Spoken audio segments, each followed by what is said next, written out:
Recently, some members of our community have reached out and told me how they've been taken advantage of. And some it's through like scams on the internet. Be careful. Don't open emails, those phishing emails and things like that. People can get us. And a lot of you have been telling me how friends and family have been doing this. And so it's something that, because I personally also have just dealt with this, I wanted to talk about it a little bit. And when I talk about being taken advantage of, what I'm meaning is when someone preys on our kindness. There's a member of our staff, Jared, who works with us. He loves Taylor Swift, as we all do. And he talked about one of the lyrics in her song that says, "Don't be so kind that you forget to be clever, and don't be so clever you forget to be kind." And that's really what we're going to kind of talk about today. And I'm going to share some of the ways it's affected me, some of the reasons I think it can happen, and then obviously what we can do to protect ourselves. Because I don't want us swinging in the opposite direction where we feel like we can't trust anyone, because we can. We just have to take some precautions. So the first thing that popped into my head when one member of the community reached out and told me this had happened to her was it's probably, I guess, 15 years ago now, or 14 years ago, when I was leaving my apartment that I lived in by myself before. It was like right when I met Sean and I was finishing grad school. I was leaving that apartment, and my landlord, Isaac, horrible man, refused to give me back my deposit. Now, my deposit was like $3,000, you guys. It was a lot of money. And it was my mom's too, because she had helped me get that apartment and I owed it back to her. Now, I had not damaged anything in this apartment. I did have 2 holes where I'd put up a curtain rod that I had puttied, and I knew I'd have to pay, usually I had to pay a cleaning fee and painting, and I figured that'd be like $300. He refused to give me any of it back. And I ended up taking him to court, but the long story short is that I had always been so helpful for him when he had other issues with other tenants. I had been really caring. He'd asked me to check on things in the apartment, or did the sprinkler system go on? I would look for all that stuff and I would reply to him. I was as nice as I could have been, and I thought he was a good guy. But when it came time for me to leave, I realized all he really cared about was the money and getting that money. And I don't think he'd ever saved that deposit, because they're supposed to take the deposit and just put it in like a savings account for that apartment. And I don't think he had ever done that. And I ended up getting back, because I did take him to court, about a little more than half of that money. But then he just stopped paying, and the amount of energy it took for me to swing by his house every month and knock on the door and ask for the payment, it got to be too stressful, and so I decided not to do it anymore. But the toll it took on me emotionally, I went through this phase of feeling really stupid, first of all. Like, why did I even put myself in this position? Why did I assume I would just get it back? Why didn't I document things better? Why? Blaming myself, feeling really guilty and stupid about it. And I didn't want to tell anybody about it either, because then I felt even more stupid about the situation. Oh, so you're like tortured by yourself. And then I was like, maybe it's, blaming myself about like being a people pleaser. Maybe that's why he took advantage of me, because he knew I was kind, and I was so kind I forgot to be clever, kind of thing. Anyway, it really, I don't know why it took such an emotional toll on me for such a simple thing. But that's the first thing that popped into my head. And since then, because Sean and I have been in business together, and I've even collaborated with other people, I've had a lot of instances where people took advantage of the fact that I'm a kind person. And everything from disparaging me online, people saying that we're going to do a collaboration, not showing up, filming things, saying they're going to release it, they don't release it. So I put in this effort and work with them for nothing. I had meetings people held with me saying they wanted to publish my first book, and then no, I decided we didn't like it, like the very next day when I paid to fly out to meet. I mean, just so many situations where things don't turn out the way that you think, you feel really taken advantage of, and it just feels bad. There's so many situations in my life where this happens, and the thing that I don't want to have happen, and I've talked about this before, about being online, becoming like a hard person, and how I think that's like affected me. I don't want that to happen here either. I want to believe in the good in people. Now, I did some research, because that's what we're here for, right? And I learned that we get taken advantage of for a few main reasons. And these all line up with me, so I've got to get my shit together. Number one is the people pleasing. That's why I mentioned it, because I was like, oh no. You know, when you see that and you're like, I'm already working on that. Fuck, like it's here again. When we're people pleasers, that can often mean we don't have a ton of confidence. And so we will do things, work extra hard, do extra for people in hopes that they will like us. Guilty, right? So there's that. You got to be aware of that. And that's why we want to keep our people pleasing under wraps. I'm doing my best. Hopefully you'll do your best. Which goes along with struggling with boundaries. Having boundaries means I'm not going to, in business, you could say like, I'm not going to pay you until I receive that thing that you said you're working on that I've paid you for, right? You can hold funds until the work is complete. That could be part of the contract. That can be part of the action that you take. Even in relationships, when we have boundaries, we can say, I'm not available to pick you up from the airport because they only call you when they need something, right? So we can have these kinds of boundaries in place to protect ourselves. And remember, boundaries are not about what we're asking the other person to do. That's a request. We can place a request, but we can't make sure that they uphold it, right? Boundaries are about what we're going to do. If you keep doing X, I'm going to do Y. Okay, so there's that. And finally, people can take advantage of us because, and I guess this kind of ties into boundaries, but it's like we're okay moving really fast in relationships. I know. It's kind of, I think of like love bombing and manipulation that can happen, especially with narcissists, but in other relationships as well, right? When people want something from us, they can act in certain ways to get us to do it. And they can use guilt and pity to get us to take care of them or to do things for them, right? Like, woe is me, I can't do anything for myself. And we're like, oh, let me help, right? We're caretakers, we're people pleasers, we're fawners maybe. So those are some reasons that we can get taken advantage of. And I just want to say that so that I'm more aware and we're all more aware of what could be making us more vulnerable to this. And I made notes so I don't forget. You guys know me. And so one thing that I want to us to be more aware of are the signs that it's happening, right? Because for me, I don't know if any of you felt this way, but I was kind of like blindsided. Like I trusted without checking things, without, I guess, having them have built the trust in a real way. People who said they were going to do things ended up just wanting to use me to get in some, and I just assumed that they liked me.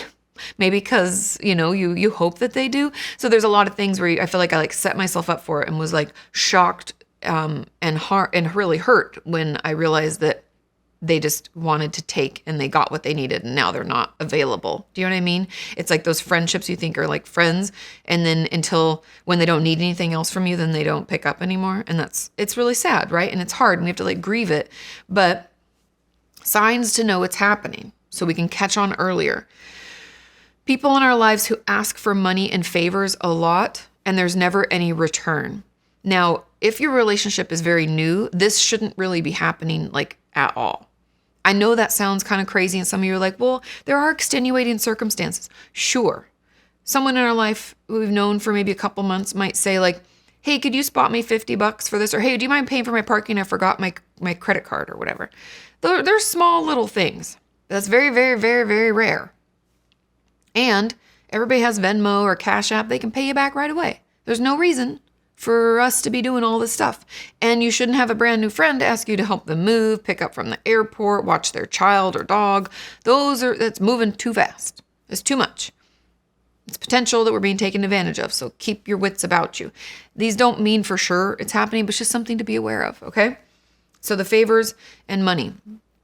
Number 2, they only reach out when they need something. I talked about this in the past about having some bad friendships of mine that ended. And that was the kicker for me, is that they only reached out when they needed something, and then I could never get a hold of them if I needed any support.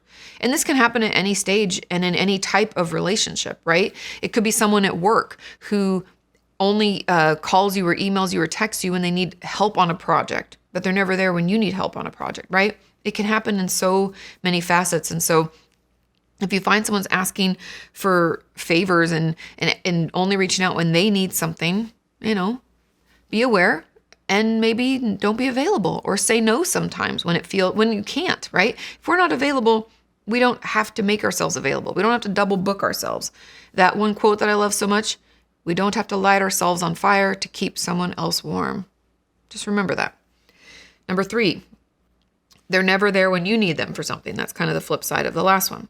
Number 4, they expect you to meet their needs without any consideration for what you're doing.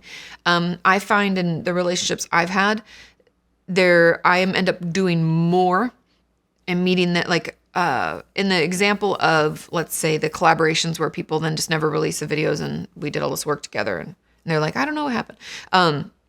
I'll go to them, I'll offer to like film it, or I'll offer to do some research so we're prepared, and they don't even consider that. Or there'll be the expectation for you to do more, even if you're busy. And if you say like, well, I have to do, well, come on, then they'll use the guilt and pity to get you to do it, right? And so just pay attention if someone doesn't even ask like, hey, does this day work for you? What about that? Are you free that time? Is that going to be okay? You know, or if you get together, like, how long do you have? I don't want to run you late. That's just consideration for others. And if someone is never doing that, always asking things of you, be aware. And like I said, I've kind of woven this in, but number 5, they play on your emotions, using usually guilt and or pity to get us to do things for them because we feel bad for them, right? Because we're helpers, we're healers, we're caregivers, we're people pleasers, and we really want to do better for them. And so the way that we can stop this from happening, and the ways that I'm going to try to stop this from happening, is boundaries. And boundaries, in a lot of ways, they exist in all types of relationships, in all facets of our life. I talked about this on my boundaries workshop. It's still available on my website if you're interested. Just go to katiemorton.com and it's there. But I talk about all the different types of boundaries, right? Boundaries when it comes to physical touch, physical boundaries. Then there's financial boundaries. How much am I going to give to someone else? Or what am I going to allow people to borrow from me? Stuff like that.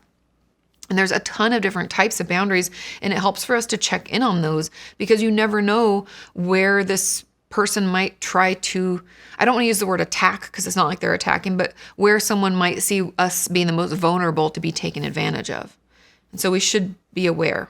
So I'm going to try. Mine is usually my time and my energy. And financially with business, we've been taken advantage of a couple times too. Ugh, it's terrible, terrible. Okay, so boundaries. Then the next tip, and something that I think I am good at, I'm going to give myself a little yay, only giving what you're ready to give. In my relationships, I'm getting better at this. Like I'm pretty good at this. I used to not be, but through therapy, yay. If I'm not ready to give it, I have to say no. If I wasn't prepared to do it, I have to say no. But if I'm ready to give it and okay to offer it, I'm already here, let me help you, then, I came to help, then we help. And it's not doing more just because they pushed us, right? And this is one I'm not good at. Communicating about expectations. That's kind of self-explanatory, but it's really hard sometimes. For me, it can feel like I'm starting a fight or I'm being confrontational, and I hate that. Ugh. But it's not. It's really just clear communication. Like I was giving that example of, paying someone for work. If they give you the work, then you pay them. That's just how things should operate. And you should communicate that ahead of time. Like in a lot of things with work, you give like half up front and half upon completion. Communicate that. In friendships, you should ahead of time say, well, I can see you at noon, but I do have to leave by 1:30, and you leave at 1:30, right? We're communicating and setting expectations so no one is let down. I know it's easier said than done, but it's important. Another way for us to stop being taken advantage of is to remember that you're valuable just being you.